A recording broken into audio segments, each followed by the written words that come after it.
te bandeko balandi ya radio télévision kimbangiste bana ya papa Simon Kimbangu bisika nyonso bino bozwani.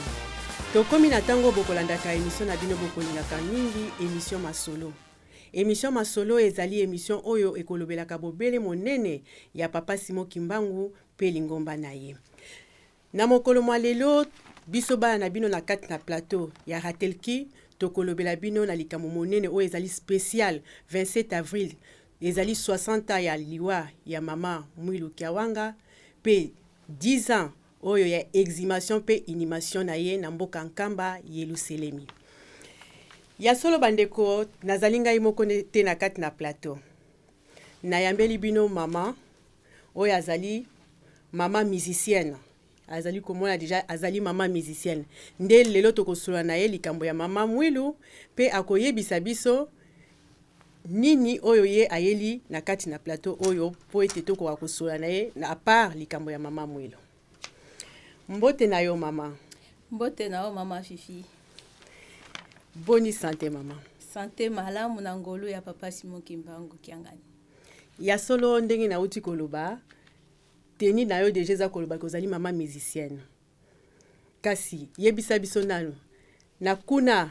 na faki mosala nini yo kosalaka? Ya solo nazali mama musicienne. Nazali ancienne parce que na banda na faki mère et puis na ekoya na mboka Europe pe nazali toujours na faki à Saint-Ouen, Paris Saint-Ouen. Ce qui n'a commis awa lelo parce que basela ko pesa ngai mokumba ya kokamba ya ba mama musicienne nyonso na kati ya Europe. Ya solo mama olobi maître yebisa biso na lukombo na ezana po ngai na yebi yo kasi bato baza kolanda biso ba yebi yo te. Kombo na ngai mama Christine Babu. Mama ya solo to oye na kati na place yebisa biso masolo nini oyo memeli biso na mokolo mwa lelo? Ya solo mama Fifi masolo ya lelo ezali ete toza na mois d'avril, tala kaka mois d'avril. Mois d'avril ezali mois oyo biso ba mama kimbangiste nyonso na esika nyonso na coin nyonso yo zali. Eza ba mama o ba kosala bilanga na kati ya ba village. Biso nyonso motema na biso ezali kosepela mpona nini? Pona 60 ans ya mama Mwilu banda tika kabola nzoto na molimo et puis 10 ans uta mama Mwilu uta ki exhumation pona kokota mboka Nkamba Yelusalemi. Yango wana esengo etondi na ba mama nyonso tika nyonso tozali tozoko bonga makaka le 27 avril le 27 avril le 27 avril oye oye. Ya solo mama lobili kama mama Mwilu oui. Mingi bayebi ke komba mama Mwilu me bayebi te mama Mwilu azali nani? Soko ko yebisa biso mama Mwilu azali nani? Mama Mwilu azali molongani ya papa Simon Kimbangu. Mo tata molimo santo. Ya solo mama nazongi lisusu kuna epa ya ba musicienne parce que yo ozali mama musicienne. Obengami lelo mama musicienne. Kasi biso toyebi na kala to bandai komona kaka batata. Ekomi ndenge nini bino pe ba mama lelo bokoma ba mama musicienne? Ebandi ndenge nini? Na tina ya mama Mwilu akomisi biso nyonso na bisika. Ba mama nyonso atomboli biso. Mais mama kobanda ba mama Mwilu bakoti ki na kati ya fanfare kimbangiste ebandaki boye. Mama Mwilu ye moko abandaki koya kosenga epai ya mwana na ye papa Diangenda po ete ba mama bakoka koinga na kati ya fanfare kimbangiste po bakoka kosepelisa ye. Esalamaka mokolo moko un dimanche na Bongolo. Ezalaka le 6 juin 1975 na paroisse ya Bongolo. Papa Diangenda abengi ba mama. Ba mama ba oyo balingi kobetaka miziki pona kosepelisa ba mama Mwilu baleka liboso.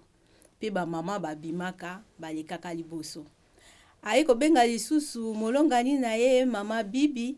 mama Vete Bibi aliya liboso pote ako dirige ba mama na miziki. Et asengaki batata musicien bazalaki wana bakoka kopesa ba mama ba instrument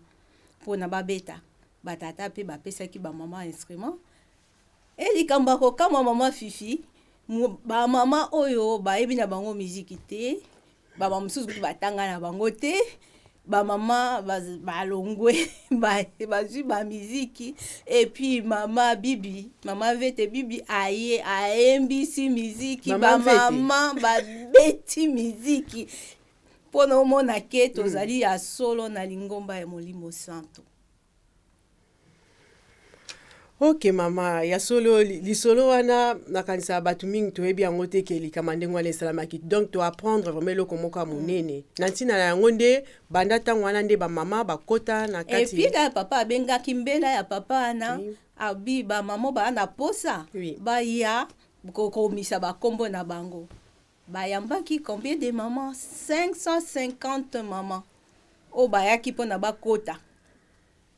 epuis bakotaki bayekolaki musique ntango wana fe président Mobutu azalaka abengisaka bango feti moko ezalaka na boulevard du 30 juin epuis bamama wana bakendaka babeta miziki Mobutu asepela na bango bayekolaki na musique après bake kobeta musique oui ya solo pe papa siba papa Diangenda tango ayaki pe na poto awa 2 voyages papa Diangenda aka na poto na plus de 200 personnes maman na pe bazalaki na kati donc tout ça tokoloba grâce ya mama Mwilu grâce à maman Mwilu mama na biso mama présidente ya Europe tomonaka na Kinshasa na mokolo ya liyangani ya mercredi ya bamama tomonaka pe bamama musicienne baobetaka miziki kasi likambo wana na Europe nan tomona yango te eske bozokanisa ke un jour pe bosalela yango pe awa ndenge kosalamaka na mboka Kinshasa ou makanisi na yo ezali ndenge nini ya solo mama Fifi yango osili komona ke na 2018 awa papa na bakonzi na biso ya faki batindi basali mokano ke ete fanfare bamama ekoka kozala awa na France ndenge ezalaka na Afrique yango wana omoni ke basala kotinda ngai na kokokamba bamama wana na kosensibiliser bamama po te baya bakota na faki pamba te sikoyo toza ebele te na faki naloba na sento toza mibale na Blaminil awa baza moko na Montreuil baza 4 donc toza nanu ebele te donc boza na posa bamama bakota na faki posa na ya papa batu bamama baya kokota na kati na Europe bakoko integre fanfare kimbangiste po te baactivité nyonso oyo ekosalamaka na kati ya Kinshasa na kati ya Afrika biso pe tokokaka kosala yango awa yango but oyo batieli ngai kimokonzi wana donc sikoyo so tolobi mama déjà si obandaki donc atanga ndenge naza boso nakota nanga faki pe nakoya nanga na koti faki ata bamama oyo ya mikolo wana ozali bienvenue mama oza bienvenue na kati ya faki yango tozali koluka bamama baya bakota tosala mosala ya papa Simon Kimbangu totomba lokumu ya mama Mwilu yango wana ezalaki but ya bamama na kati ya fanfare kimbangiste kotombola lokumu ya mama Mwilu yango komonaka na Kinshasa bakosangana tout le temps afki na fanfare kimbangi ya fanfare bamama kimbangiste ekosangana tout le temps mpona kotombola kombo ya mama Mwilu ya solo nde tolandi biso moko toyoki bamama ete mama na biso mama présidente alobi azali na posa ya bamama ozala kutu okobanga te mama oke ongai soit nayebi nanga miziki te bakolakisa yo posa ya papa ezali ete biso pe bamama tosimba mosala oyo ya miziki ndenge mama Mwilu asimbaki mosala ndenge tomoni lelo tozosepela 60 ans ya mama Mwilu ezalaki na lelo ezali pona bien ya biso mama akomi musicienne mama akomi journaliste mama akomi mama présidente donc tokomi na bisika nyonso c'est grâce à mama Mwilu yango bamama bisika nyonso tozali ndenge toyoki mokonzi na biso ya faki alobi ete toya komikomisa po ete totombola mosala ya miziki bisika nyonso biso bamama po ete esika oyo mama azali ekosala kaka kitoko ya solo mama Christine azongi so epai na yo na motuna mosusu naza na yango epai na yo alors ndenge ozali awa posa na yo ezali nini pona ba mama musicien na Europe posa na yo ezali nini mama? Oui mama Fifi, posa nanga ezali ete lokola ndenge papa Simon ye moko asilaki kosenga yango ke ba mama baya s'intégrer na kati ya fanfare kimbangiste po te tokoka kosala mosala kotombola lokumu ya mama Mwilu. Pamba te mama Mwilu atikalaka na musala. Papa Simon azalaki na likolo kuna pa ya bangala me ye atikalaka na kati ya nkamba asalaka musala oyo emonana oyo biso lelo tozali koloba biso lelo tovanda na ba plateau ya kitoko boye nyonso ezaki lokumu ezaki pona ya mama Mwilu. Yango wana ba mama baya tosala musala ensemble babanga ya bango te pe na sengi na ba président nyonso ya ba fanfare kimbangis na kati ya Europe bafongola mitema po te bakoka koyamba ba mama wana baya tosanga na bango ensemble tosala musala tata Simon Kimbangu. Ba mama oui bakoya kasi biso to banga ba mama pe babanga emsukuna batata baleki omona tamsusu bakoya kuna tala kaka omona esika ezate ko ndeka to mona ba musicien nde bazalaka wana tamsusu ko bangisa ba mama kokolo banini na ba mama. Ba mama babanga na bango te. Pamba te ngai yo ndeko na bango na sili komona na awa lelo na bandaka musique na âge ya 16 ans na akina do mwana nazo kokende classe et puis nazo koya na musique na koli na musique lelo kutu na komi kokome na kadaza toujours na kata musique donc babanga na bango yango te bana mibali baza wana baza bandeko na biso soki baye bakomona ambiance nini ezaka na faki bakosepela koleka. Mama kuna balo komona oka komona ko se bakateli olingale oyo kaka oboye batata wana o bazala kuna ebangisaka pe ba mama donc faut rassurer ba mpolo ba pena que oui parce que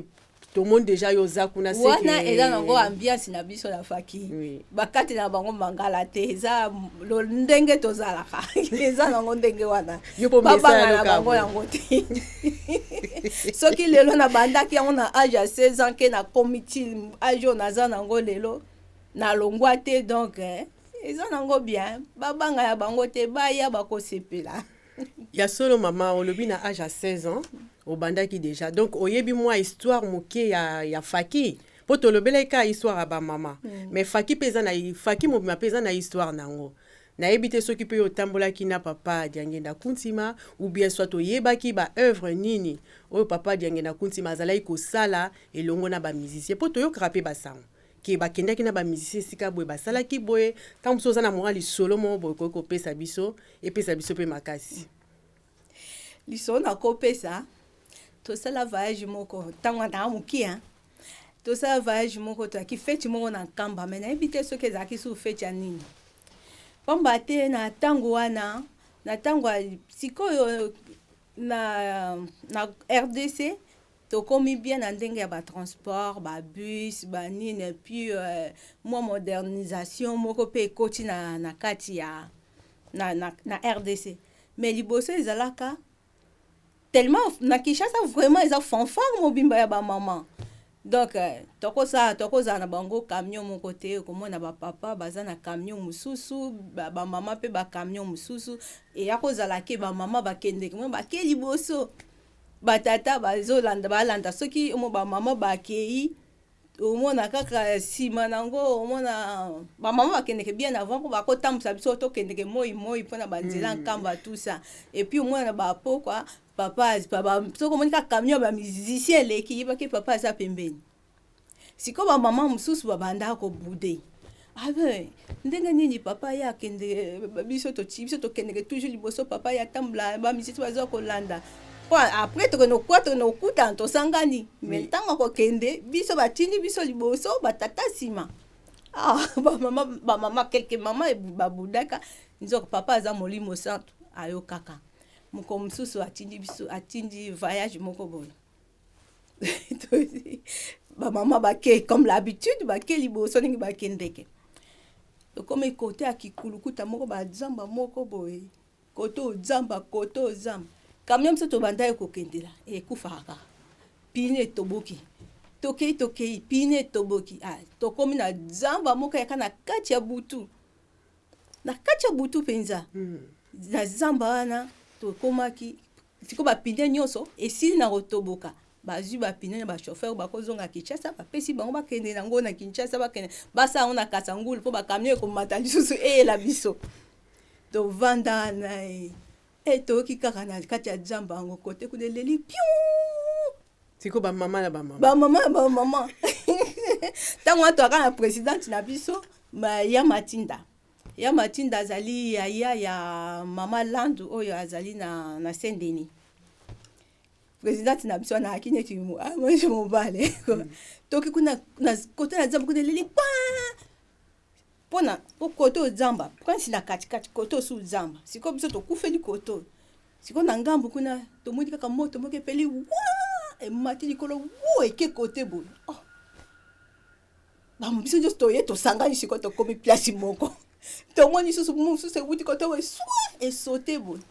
na sima tomoni pena ndenge bazo ko initier babimi mwana libumu babimi si bazo initier ko pesa kindoki bino bozomona biso toza komona donc bafungola bino misu papa fungola biso misu tozo komona ndenge makambo ezokoleka nga tellement yaki mwana muke na keka na mukonga président na biso na match na biga na okita susu te na okita lisusu te ti totali seni wana na baningi bapelisaki moto na ningi bazotuba bato biso tomona seni wana ti to tosali neti mwa reke tosali neti batonge lingi kosala ita ya otanga na ba 5 heures du matin tomoni kaka twi ezongi botwi ki ma film esili na bamoto tomoni camion oyo eyelaki biso bapine moko ba musicien batata bakomi allez tosali tout ensemble et après boyebisaki papa lisolo si na kamba nde présidente na biso asololaka papa ya solo mama yango koyima ezaka malamu te papa asalaki biso kaka monake makambo oyo batata bamonaka oyo ya koevite biso tomona yango mais tant que tozalaka na koyima yango wana esalaka makambo ndenge wana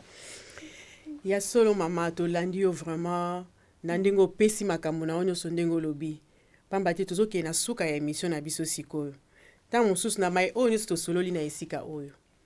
ntango mosusu lile moko to mibale na makambo nga na tuni yo te oyo ozalaki na mwa ya koloba okoki koloba po ete bamama musicienne mpo nayebi ke bato basi bakomotema moto baya kokota po mingi mpe bazelaka yango okoki koloba na yo po bakoka kolanda yo likambo koloba penza naza nango lisusu mingi te mais posa nanga vraiment ba fanfa kimbangiste nyonso oyo eza na kati na Europe ba président na paroisse confondue à toute l'Europe ba président na vraiment bazala na motema ya malamu ya motema ya kitoko ya koyamba bamama soki baye bapesa bango lingala mabe te pamba te biso nyonso toza kosalaka be mosala moko surtout biso bamama toza na mosala makasi mpona mama Mwilo ntango mama Mwilo ayaki kosenga papa Diangenda ke bamama bakoka kokota na kati ya fanfare Kimbangisi ayebisaki eke alingi bamama bakota po ete bakoka kokumisaka ye yango wana batata vraiment bafongola mitema bayamba bamama baya po te tokoka kokumisa mama Mwilu asepela na kati na Europe awa kasi po tokóma na suka mama ntango mosusu okoki kopesa mbote na bai oyo oyebi bamusicien na yo bamama no na Kinshasa to partout dans le monde micro eza na epai na yo ya solo ya liboso na pesi mbote na mama Mwilu Diangenda kina mbote parce que yepe azali musicienne et na pesi lisusu ba conseillère bango nyonso ya chef spirituel na pesi bango lisusu mbote et na pesi lisusu mama Landu protocole ya mama Mwilu mbote pamba te ye azali musicienne ya première promotion napesi ye mbote mingi et puis napesi présidente na biso mama Manzambi Lando Marie mbote mingi na musala munene oyo ye azali kosala ya kokamba bamama ya solo bamama tozaka mwa mitu makasi me yazo kosala yango donc ilongonya ya mama kuna ozali pe nasili kopesa bamusicienne oyo baza na kati ya Europe awa napesi mama Pela mama Espérance na mboka Espagne mbote napesi mama Kaki mama Annie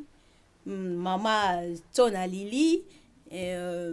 napesi mama Edwige napesi mama Marie-Josée Ndebolo aye tolingai kozala na ye awa mais azwi contre-temps yango wana na azate napesi bango nyonso nao natangi kombo te tellement mwa ndambo tozali napesi bino nyonso mbote et puis napesi koko nanga mpe mbote mama Béatrice esika azali nakanisi nasuki wana mpona mokolo mwa lelo. Merci mama. Mama Christine ya solo na mokolo ya inauguration tozalaki na yo tomonaki oyaki ezalaki esengo mingi mokolo yango kasi ntango tobandaki koya bato bazalaki tellement ebele nakanisa oyebaki te komona plateau ndenge ezali lelo esengo na yo ezali nini oye na esika oyo ozosala émission namoni yo mpe ozoningana na kiti mpenza kitoko mingi sikoyo nini na makambo nyonso esengo na yo eza nini na komona esika ya boye mpo mokolo wana tozwaki yo te me lelo nde toprofite totuna eloko nini yo omoni na ndenge okoti na esika oyo ya solo mama Fifi esengo na ngai ezali ete ndenge papa Simon Kimbangu alobaka mundele akoma mwindu akoma mundele esika oyo namoni vraiment ezali kitoko na esengo mingi na biso na kati surtout biso mtoa na kati na Paris esika studio eza esengo mingi mpona kozala na eloko ya boye oyo ya kopanza mongongo ya papa na biso Simon Kimbangu kiangani na mokili mobimba oyo tokoki koyeba masolo oyo toyebaki te masolo mosusu komona tantotana morateki tokomona yango boye ekosepelisa biso makasi en plus tokoki koyamba ata mundele mpona ya koyeba masolo